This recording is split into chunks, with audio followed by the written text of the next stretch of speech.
Bonsoir à tous, merci de votre fidélité. Vous êtes sur Télé Sud, c'est La Culture est dans la rue. La Culture est dans la rue ce soir à la Fondation Cartier pour l'art contemporain à l'occasion de cette très belle exposition Beauté Congo. Vous pouvez dire aussi Congo Kitoko 1926-2015. C'est jusqu'au 15 novembre ici, une très belle exposition consacrée à l'art à Kinshasa. On a rencontré des artistes, alors je vous invite à découvrir cette exposition grâce aux images de Valerio Truffa. Vous me suivez ?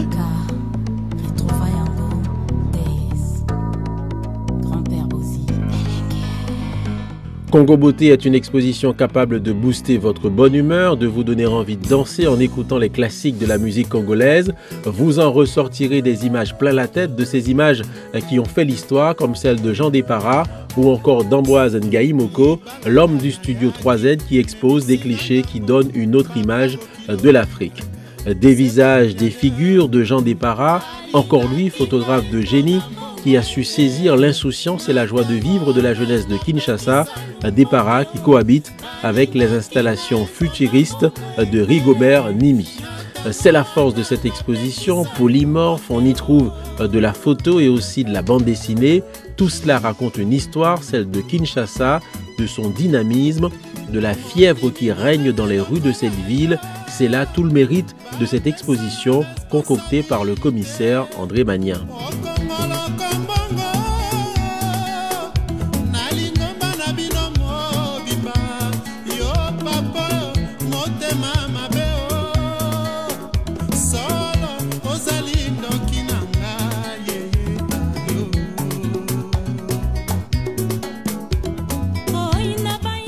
J'ai cherché à travers cette exposition à proposer un grand voyage. Chacun pourra s'approprier les œuvres à sa façon, selon son goût. Et ma récompense sera qu'il fasse un beau voyage et il trouve son chemin. Vous poserez vos pas dans l'univers baroque et avant-gardiste de l'architecte maquettiste Bodis Isek Kingelez, un artiste qu'André Magnin a découvert en 87 à Kinshasa et qu'il a exposé ensuite aux Magiciens de la Terre en 89 à Paris.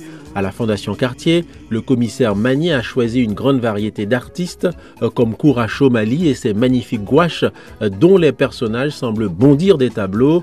Moké vous plongera dans l'effervescence torride des bars de Kinshasa où la bière coule à flot et où on danse avec frénésie, des artistes qui dans la vie de tous les jours savent aussi prendre du bon temps.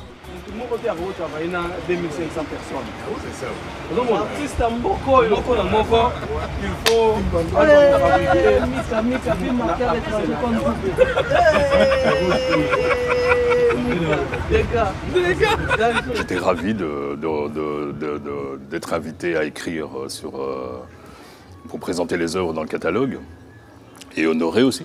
C'est quand même, voilà, il fallait parler de la peinture congolaise, des photographes congolais et surtout parler du Congo. Et je crois que pour l'instant, il n'y a que les Congolais vraiment qui peuvent parler de ce Congo. Donc déjà, je trouve que c'est pertinent que la Fondation Cartier ait fait appel à un Congolais.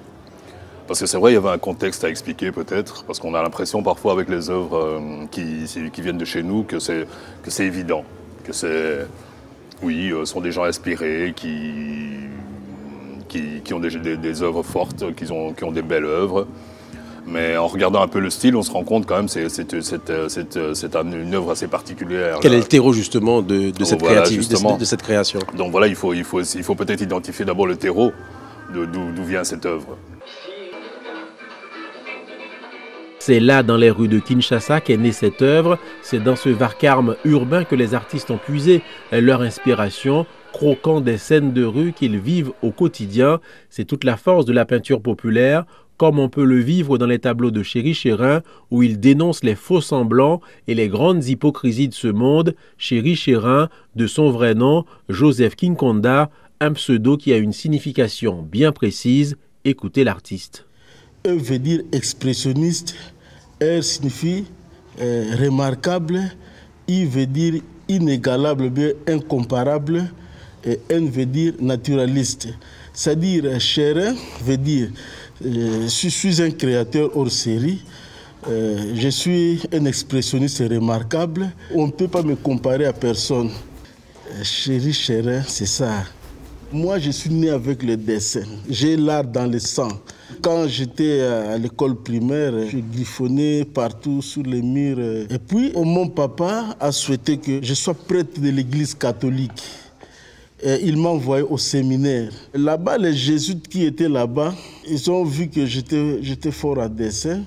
Ils ont dit non, lui, il est bon pour le dessin.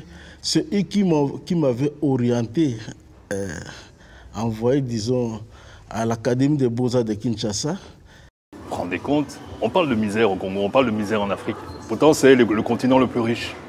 Et quand vous voyez ces tableaux, vous vous rendez compte de la richesse. C'est coloré, la misère n'apparaît pas. Mais il y a une force, il y a une énergie, il y a une force qui est là. Et peut-être, ça dit, ces artistes jouent peut-être aux augures.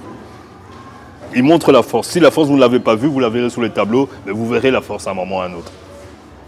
Et que nous sommes aussi, nous avons vécu ce que le monde vit aujourd'hui, nous l'avons vécu. Aujourd'hui, on parle d'identité en Europe. On a un problème d'identité. Il y a même un président ici qui a fait une enquête sur l'identité française. Nous, l'identité, on l'a perdue depuis longtemps. Ou une grande partie. Pas tout, heureusement, mais on a perdu une grande partie.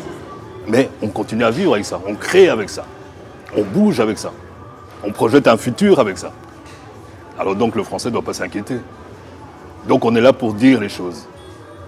Aujourd'hui, il y a quelques années, vous promeniez, j'habite Bruxelles, vous promeniez dans les rues de Bruxelles quand le Congo était encore Zaïre, les gens vous interpellaient dans la rue pour vous dire que oui, votre président nous doit 5 milliards de dollars. Au FMI. Hein. Je disais oui, d'accord, mais un jour le FMI va venir chez vous. Et le jour, vous verrez que le jour où le FMI va venir chez vous, vous serez traités pire que les Congolais et les nègres. Et aujourd'hui, on le voit. On est en plein dedans avec l'histoire de la Grèce.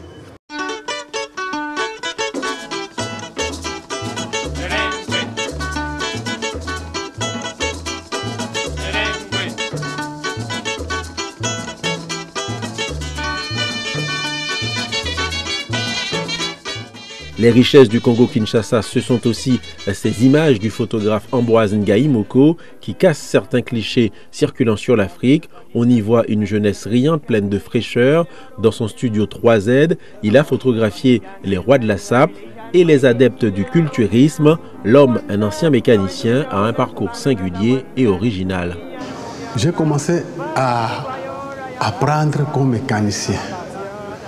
J'ai trouvé un accident mécanique, n'est-ce pas? J'ai laissé ça. J'ai laissé la mécanique. J'ai appris maintenant comme opérateur de cinéma en plein air. En quittant ce domaine-là, mon oncle m'appelait d'apprendre comme photographe. Septembre 71, j'ai ouvert mon studio photo 3Z. Peut-être tu connais qu'est-ce que veut dire 3Z. Quand Mobutu a pris le pouvoir, il a changé le nom de la République comme République du Zaïre. Alors on a nommé aussi les monnaies Zaïre. Le fleuve Zaïre, c'est-à-dire 3Z. Ce temps, moi j'étais jeune, très jeune, et sapeur aussi. Et les gens m'aiment beaucoup. Alors, tous les garçons de cette commune de Bakintambo, ils étaient vraiment amoureux avec moi. Et chaque fois, ils venaient de se filmer chez moi. Mort en 1997, Jean Dépara, autre photographe d'origine angolaise, a cette capacité unique de nous émouvoir. Cet ancien cordonnier devenu photographe a ce talent pour saisir un regard troublant, capter l'électricité d'un couple qui s'embrasse langoureusement.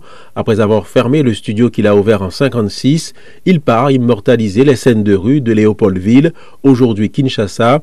Il photographie les rois et reines de la nuit, les jeunes femmes dans le vent. Il rencontre le musicien Franco dont il devient le photographe attitré en 1957. empreintes. Les nombreux clichés présentés au cours de cette exposition à la Fondation Cartier sont tout simplement exceptionnels, tant ils racontent l'évolution et les mutations vécues par la société congolaise dans les années 50 et 60. Il faut prendre le temps de les regarder, de les approcher, de laisser y pénétrer son esprit pour vivre avec bonheur ce moment de connexion qui va vous transporter.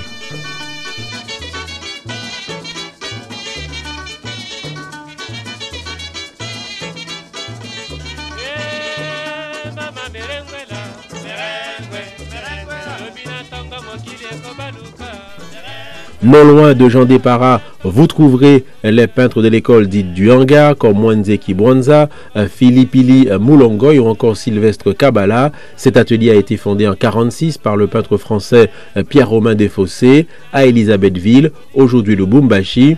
Le français est arrivé dans le pays avec un esprit d'ouverture car il n'entendait pas apprendre à ses élèves à imiter les peintres européens. Il leur demande de garder leur style en restant connectés au monde qui les entoure. Et ça marche. Dès 1952, les artistes du hangar sont exposés au MoMA à New York. Ils participent en 1958 à l'exposition universelle à Bruxelles. Ce tableau de Kibwanga représentant le Christ sur la croix est un des chefs-d'œuvre de cette école à voir à la Fondation Cartier.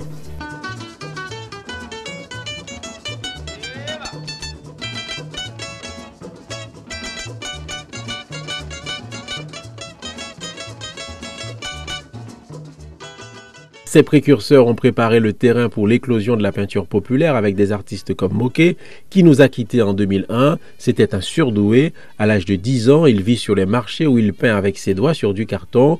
Il se décrivait lui-même comme le peintre reporter de l'urbanité, dont on sent battre le cœur dans sa peinture. C'est l'histoire d'une amitié, en l'occurrence celle de mon père avec un artiste africain, quinois, qu'il avait rencontré et dont il était tombé amoureux fou de la peinture.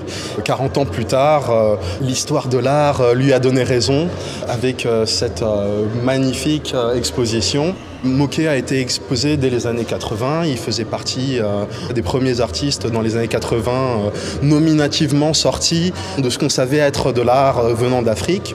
Aujourd'hui on parle presque d'une école pour parler de ces peintres quinois, mais techniquement c'est plus la réunion de talents, que ce soit Chéri Samba, Moké, Bodo, Chéri Chérin et tous les jeunes qui ont suivi. C'est quelque part un sens esthétique culturel, qui est inhérent au Congo et qui est décliné à travers, ma foi, beaucoup d'œuvres colorées.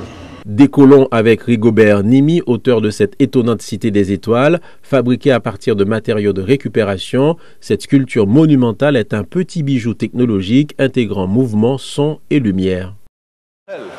Nous les artistes, nous ne sommes pas condamnés de rester dans notre milieu, pas physiquement mais dans les pensées.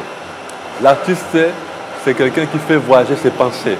Physiquement, il peut être enfermé, retenu quelque part, mais ses pensées peuvent aller plus loin même au-delà de son pays, de son milieu, de son continent.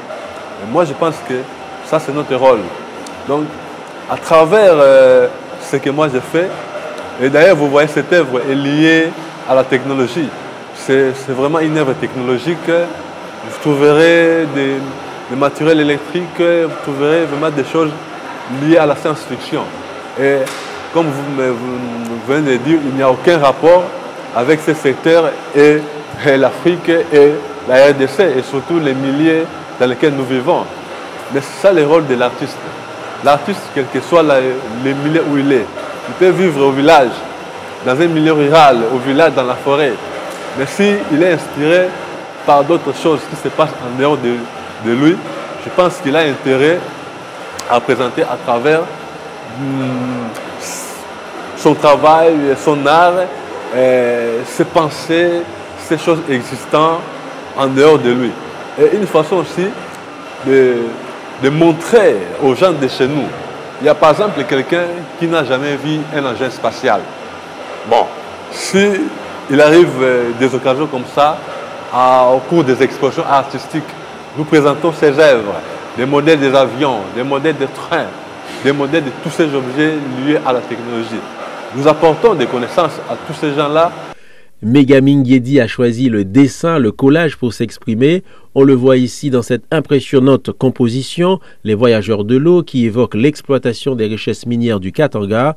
C'est aussi un homme engagé. Il est membre fondateur du collectif ESA Possible, qui veut rendre l'art contemporain proche de la réalité des habitants de Kinshasa. À l'époque, beaucoup de gens nous voyaient comme des toqués, comme des fous, parce qu'on ne voulait plus toucher à l'acrylique, au pinceau. On avait mis en place une sorte de concept de l'art de récupération. On était tout le temps dans les poubelles pour récupérer des choses. Alors ça a étonné tout le monde. On s'est dit pourquoi pas construire un réseau local à Kinshasa et trouver un espace où on peut commencer à réfléchir sur les questions de l'art, sur l'art et la société, l'engagement, ainsi de suite. On a créé une sorte d'espace de résidence artistique ESA Possible. Ça nous a permis de créer une sorte de plateforme locale à Kinshasa et d'inviter des artistes de tous coins du monde de venir au Congo, à Kinshasa chez nous, pour parler de leur expérience, pour confronter leur regard par rapport à l'art et par rapport aussi aux artistes de Kin. Les peintres populaires ont regardé la société et ont montré ailleurs à ceux qui essayaient de comprendre ce qu'était cette société. Quand on regarde Chéri Samba, on regarde les plus jeunes, les Mika et d'autres, on ne peut pas dissocier la mode, la femme, la musique, les difficultés de la vie urbaine. L'artiste congolais, en tout cas, qu'il soit musicien ou qu'il soit peintre, est politisé. C'est-à-dire qu'il prend position. Et parfois, comme lui, il est à la marge, c'est parfois lui qui remet en question. Des questions qu'Oura Chomali, membre du collectif ESA Possible, en pose dans ces tableaux, notamment sur l'irresponsabilité des hommes politiques. Il travaille en général sur du papier mêlant fusain, feutre et collage. Il a abandonné des études de médecine pour devenir artiste.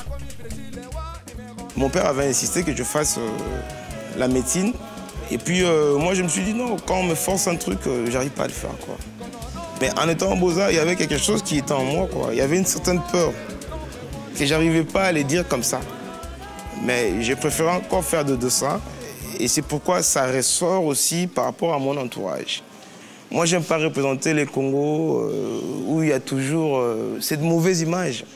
J'aime représenter un Congo qui est vital, où il y a une nécessité, il y a des urgences à faire aussi, par rapport à l'art aussi. C'est pourquoi je fais passer mon message. Moi, j'ai quand même eu la chance de trouver un support que j'ai trouvé facilement à Kinshasa. C'est le papier. C'est le papier. Mais moi, ces papiers-là, j'en récupère, je peux coller, je peux en faire un tapis pour faire une installation.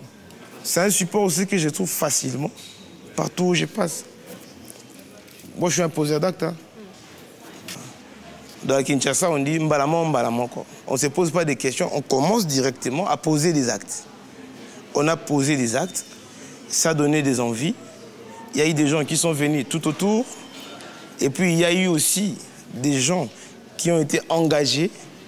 Et puis, ça a créé ESA Possible. Tout le monde est ESA Possible. Cela veut dire c'est possible.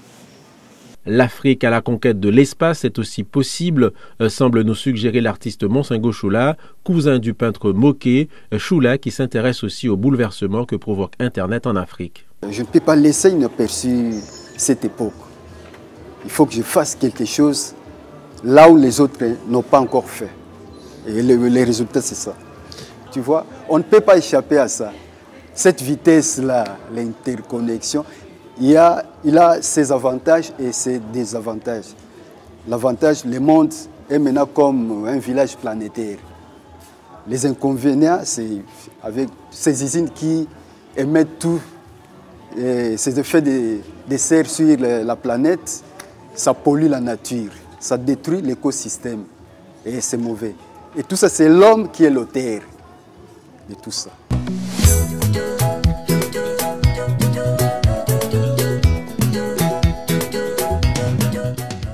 L'un des avantages de la mondialisation, c'est qu'elle facilite aussi les échanges, notamment entre l'Académie des Beaux-Arts de Kinshasa et certaines écoles françaises. Il a fallu attendre 1996 pour qu'un directeur qui ne fut pas artiste, mais qui fut un haut fonctionnaire, prenne conscience de l'importance des échanges. Et donc il ouvre l'école des Beaux-Arts, il fait des partenariats avec l'école de Strasbourg notamment, l'école de Nantes, et des étudiants de Strasbourg, de Nantes vont à l'école de Kinshasa, des étudiants de Kinshasa vont à l'école des Beaux-Arts de Strasbourg en post-diplôme. Et donc ces échanges-là donnent une ouverture à ces jeunes artistes. Et ces jeunes artistes s'emparent de l'académie pour en faire une sorte de terrain d'expérience. C'est-à-dire qu'eux aussi sont désolés du chaos, le mot est un peu fort, ambiant, et donc ramènent les carcasses de voitures qui traînent aux abords des maisons à l'école des Beaux-Arts et en font de la sculpture. C'est un geste éminemment politique, et tous ces jeunes artistes donc en fait sont une sorte de rebelles. Mais le directeur de cette école les laisse libres de cette rébellion, et ça donne plusieurs groupes d'artistes, le groupe avec Kiripi, le groupe Les Impossibles, avec Koura Chomali, Mega, Pati Chindele et bien d'autres. Ces artistes qui intègrent dans leur travail donc cette liberté, une sorte d'urgence. Ils sont initiés à la performance, aux installations, à la vidéo, et permettent à ces artistes de s'exprimer totalement. Steve Mandoma, un artiste qui ne mâche pas ses mots, c'est vous dire que cette exposition est essentielle, nécessaire pour découvrir ou redécouvrir cette bouillonnante scène artistique de Kinshasa. Rendez-vous le 8 octobre pour une soirée nomade avec Relema en concert à la Fondation Cartier. Il y a un problème de relève d'aussi longtemps qu'il y a ce qu'on appelle la vieille école qui est encore là en train de contrôler les systèmes, contrôler la machine. Il n'y a pas la relève de la jeunesse. Comment voulez-vous qu'il y ait innovation? C'est ce qui m'intrigue. Et voilà pourquoi je trouve que l'avenir est inquiétant. Et c'est pourquoi je conseille plus aux jeunes artistes de ma génération ou ceux qui viennent aussi après nous, de beaucoup se documenter. Parce que le problème est que vous avez été au banc de l'école pendant 10 ans ou 6 ans, étudiant l'art à la manière de maître de l'histoire, à la manière de Picasso, de Van Gogh. Et une fois que vous quittez l'école, c'est de là où émane la complexité. Comment oublier, comment vous vider pour contenir un esprit émouvant, un esprit frais dans un corps qui vient de finir les études. Comment l'artiste peut rentrer dans lui-même pour se questionner, pour se découvrir, enfin de dégager une forme d'expression qui est pure, qui est originale. C'est pourquoi j'ai l'habitude de le dire. Pour moi, la relation entre l'artiste et la matière serait comme celle de l'humain, le divin, dont la sincérité serait un intrant essentiel. Et souvent chez nous, on voit du plagiat. Et il n'y a que de copies qui règnent. Et la facture artistique de chez moi au Congo, la quasi-totalité des artistes travaillent vraiment dans un esthétique un peu typique, un peu je dirais, comment dirais-je, un peu limité par rapport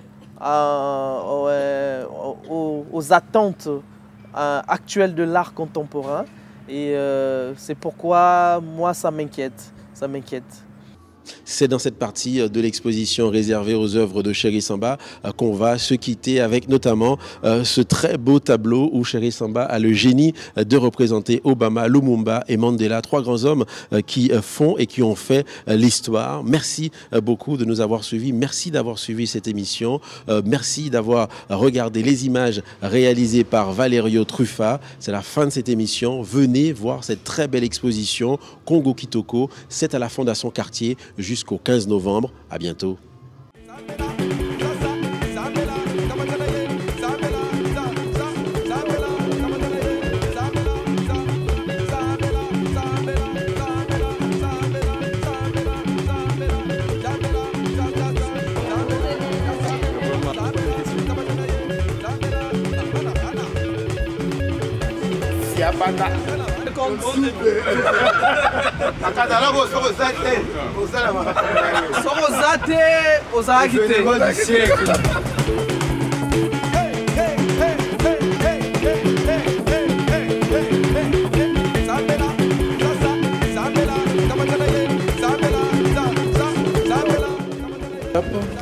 Dernier clap pour la famille. Pour la famille.